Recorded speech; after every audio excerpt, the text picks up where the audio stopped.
I'll be covering aflatoxin and how aflatoxin can be detected using your smartphone. Aflatoxin doesn't need much of introduction because it's a carcinogenic and it has been proven that it causes stunting. Our aim was to focus more how we can make the state-of-art test analysis of aflatoxin on a point-of-care assay, and then using smartphone, how we can quantify that assay results to give you better information regarding the safety of the food that we are consuming. We are calling this assay or the system Safe Phone, which stands for Smartphone-Based Aflatoxin Evaluation. We have two generations of devices. The first generation device, which is this one, where we can, after analysis of the strips that we developed, can be imaged using smartphones or the black box that we are showing. And then we can quantify how much aflatoxin may be present in the sample. The second one is having a intuitive touch screen on it, so you may not need your smartphone too. So it's like two versions based on the applicability at the field. The system has a optical sensor both for visible and fluorescence.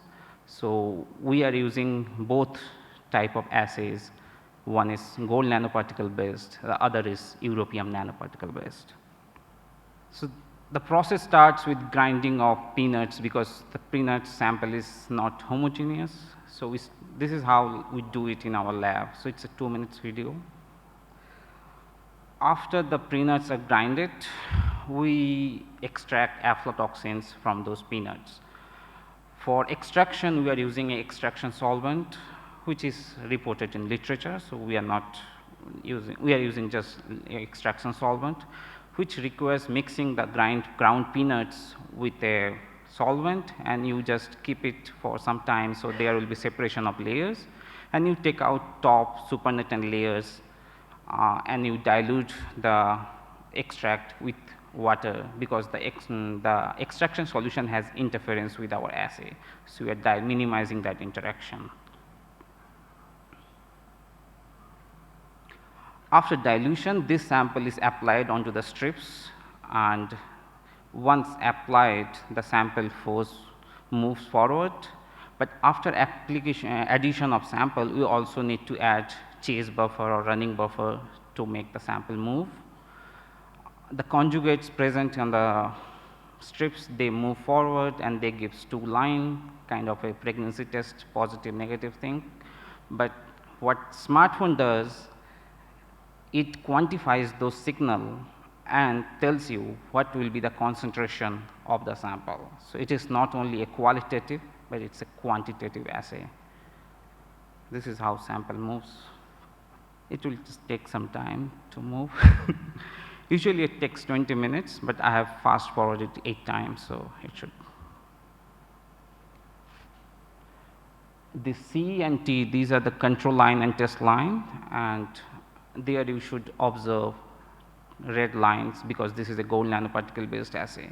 We have another version which is fluorescence, so you cannot see the line, but you can read it with the reader or your smartphone with some special attachments. Yeah, that's fine. So this is a brief how the assay works, which is a competitive immunoassay where diminishing test line indicates increasing aflatoxin concentration. These are the kind of lines we get from the assay, and what smartphone does, it actually quantifies this signal. So this is an example for like 625 picogram, and this is the increasing concentration. The test line diminishes, and we can use this data for further processing using any smartphone, and then we can quantify, and we have this kind of calibration curve. The assay works for the range 300 to 500 picogram per ml, and it has a sensitivity to 300 picogram, which is way below than the prescribed limits in the foods. We tested interbatch variability, and we found there is no significant difference.